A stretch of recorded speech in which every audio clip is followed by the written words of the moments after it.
नमस्कार दोस्तों, मैं अभिनंदन आप सभी का स्वागत करता हूं अड्डा 24/7 में।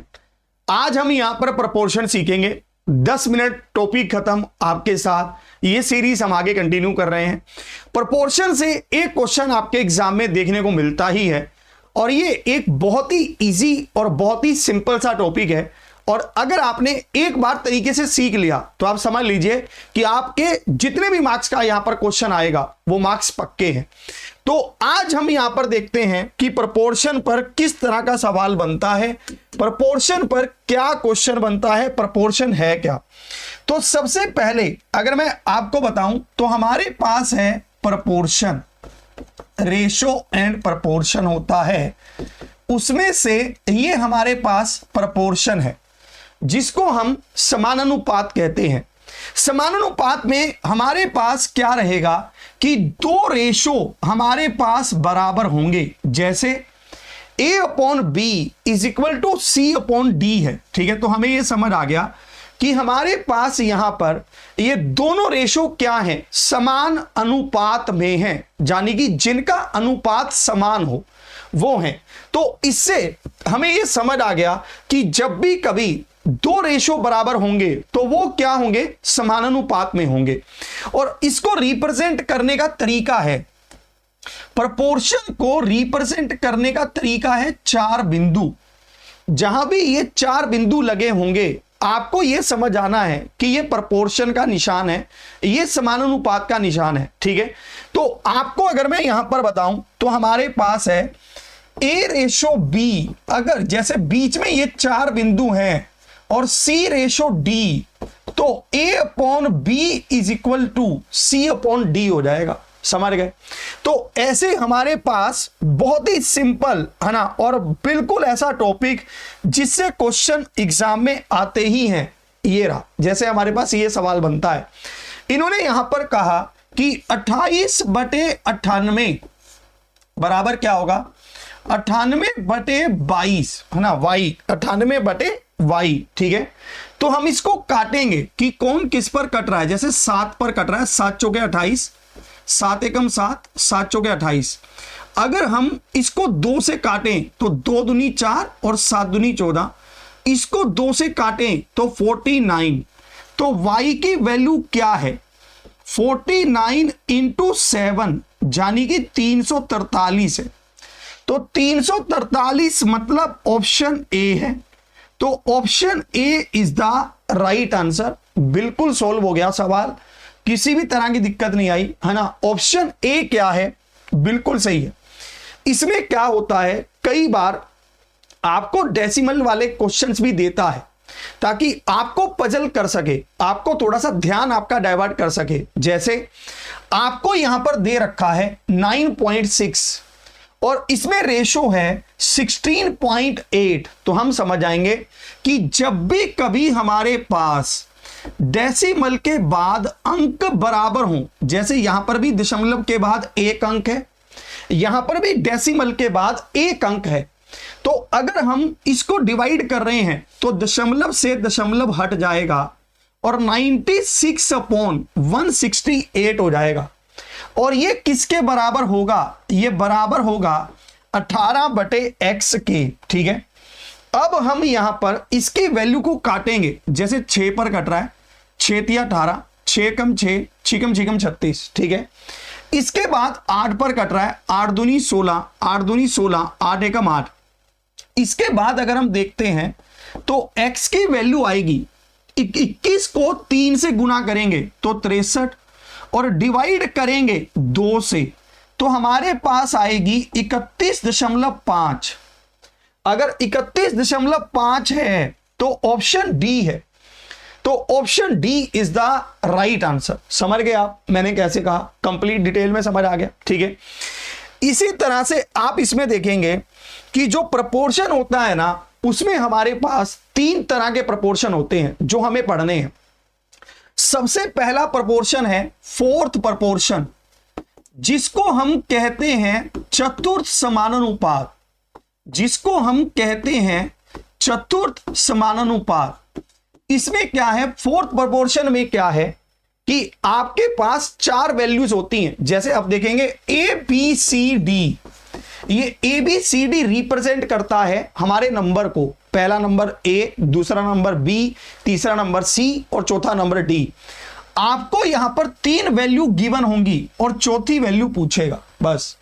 तो ये चतुर्थ समानुपात की वैल्यू हो जाएगी BC अपॉन ए। क्या हो जाएगी? BC अपॉन ए, यानी कि दूसरी संख्या गुना तीसरी संख्या बटे पहली संख्या। तो आपको यहां पर यह समझ आ जाएगा कि अगर हमारे पास 8, 12 और 14 है तो हमसे पूछा है कि चतुर्थ अनुपाती यानी कि फोर्थ प्रोपोर्शन क्या है, हमें यह बताना है। तो फोर्थ प्रोपोर्शन है BC अपॉन ए, यानी कि 12 गुना में 14 बटे 8, यही हो जाएगा। आप इसको काटेंगे, 4 पर कट रहा है, 4 दूनी 8, 4 तिया 12 और 7 दूनी 14, तो 7 तिया 21 हो जाएगा, होगा। तो ऑप्शन सी क्या है? बिल्कुल सही है, option C is the right answer. समझे आप? इसी तरह से आपको यहां पर भी कह रहा है, जैसे बस यहां पर ये क्या है, डेसिमल में है, दशमलव में है। तो जब भी डेसिमल में होंगे तब भी हम ऐसा ही करेंगे कि बी सी, ये है बी और ये है सी और ये है ए। हम डेसिमल को हटा रहे हैं तो नीचे 10 आएगा। जैसे देखो, यहां पर दशमलव को हटाया नीचे 10, यहां पर दशमलव को हटाया नीचे 10 और यहां पर ए को नीचे लिख रहे हैं तो 36 बटे 10। तो हमने इसको काटा, जो भी कट रहा है, जैसे 0 से 0 कट गया, ठीक है। और यहां पर ये 6 पर कट रहा है, 7 छिके 42, छिकम छिकम 36, 6 से काटा 9 छिके 54, तो 9 साते 63 बटे 10 बराबर 6.3 होगा। तो 6.3 मतलब ऑप्शन सी होगा। तो ऑप्शन सी क्या है? बिल्कुल सही, option C is the right answer. समझ गए? इसके बाद हम देखते हैं, हमारे पास है थर्ड प्रोपोर्शन, जिसको हम कहते हैं तृतीय समानुपाती। थर्ड प्रोपोर्शन जिसको हम कहते हैं तृतीय समानुपाती, ठीक है। अब तृतीय समानुपाती में हमारे पास 2 वैल्यूज होंगी, ए और बी, और आपको पूछेगा कि इसका थर्ड प्रोपोर्शन क्या है। तो आप बता देंगे कि बी स्क्वायर अपॉन ए है। बी का मतलब क्या है? दूसरी संख्या। ए का मतलब क्या है? पहली संख्या।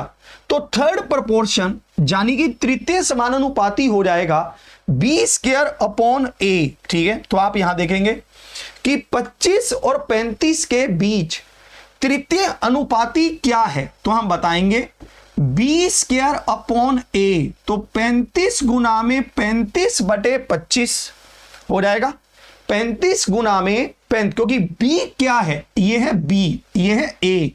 तो आप इसको काटेंगे, 5 साते 35, इसको काटेंगे 5 साते 35, तो 49 हो जाएगा। ऑप्शन ए क्लियर हुआ?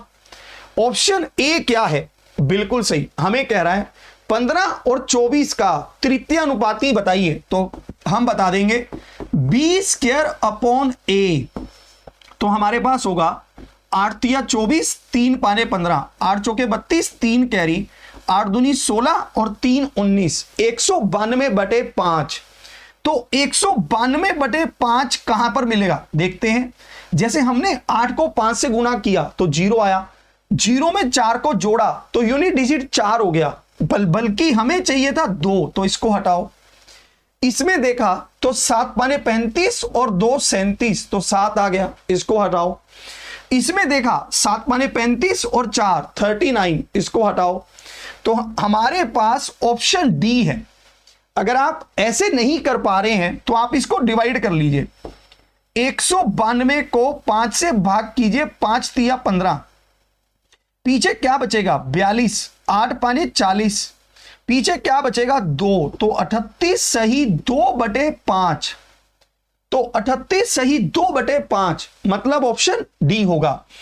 इसके बाद हमारे पास है मीन प्रोपोर्शन, जिसको हम कहते हैं मध्य समानुपाती, है ना। जब भी कभी आपको कहेगा मध्य समानुपाती तो इसकी वैल्यू होगी √AB। यानी कि ए और बी को मल्टीप्लाई करो और उसके ऊपर स्क्वायर रूट कर दो, बस इतना ही कहना है। ए और बी को मल्टीप्लाई करो और उसके ऊपर स्क्वायर रूट कर दो, बस इतना ही हमें ये कह रहा है। जैसे हमें कहेगा कि 7 और 112 का मध्य समानुपाती क्या है, जब मध्य अनुपाती क्या है तो हम बता देंगे कि 7 गुना में 112 हो जाएगा। तो जब ये 7 गुना में 112 होगा तो 112 को आप क्या लिख सकते हैं बताइए। 112 को हम लिख सकते हैं 16 गुना में 7 और ऊपर क्या है स्क्वायर रूट। तो हमने देखा 7 कितनी बार आया है 2 बार और 16 का स्क्वायर रूट क्या है 4, तो बराबर किसके है 28 के। अगर 28 के बराबर है तो ऑप्शन बी है, तो option B is the right answer. Option B क्या है बिल्कुल सही उत्तर। आपको इस क्वेश्चन का आंसर होमवर्क में देना है। और हां, मैं आपके लिए डेली रात को 8 बजे प्रैक्टिस सेट लेकर आ रहा हूं रेलवे अड्डा पर। मैं आपको अभी भी दिखा दे रहा हूं। जैसे आप हमारे यूट्यूब चैनल रेलवे अड्डा पर, जो कि अभी आप हैं भी, तो जैसे हम इस पर देखते हैं तो हमारे पास रेलवे अड्डा चैनल पर, ठीक है, रात को 8 बजे प्रैक्टिस सेट में आना मत भूलिए, ठीक है। ये प्रैक्टिस सेट आपकी सफलता को सुनिश्चित करता है। ये वो प्रैक्टिस सेट है जिससे आपकी एक एक चीज आपके एग्जाम में आएगी। मैं आपको क्लियरली कह रहा हूं, है ना। डेली रात को 8 से 9 बजे ये रहा, है ना, हमारा ये प्रैक्टिस सेट है। डेली रात को 8 से 9 बजे है ये रहा, ये ठीक है। तो इस प्रैक्टिस सेट के साथ हमारे साथ जुड़िए, जिसमें हम आपको वो सिलेक्टेड क्वेश्चंस करवा रहे हैं जो एग्जाम में आएंगे। आपको ये 10 मिनट की सीरीज कैसे लग रही है ऑफलाइन कमेंट करिएगा। और अगला टॉपिक आपका आप कौन सा चाहते हैं मुझे कमेंट करके बताइएगा। सभी लाइक कीजिएगा और सब्सक्राइब कीजिएगा अगर आपको सेशन पसंद आ रहा है तो। जय हिंद, जय भारत।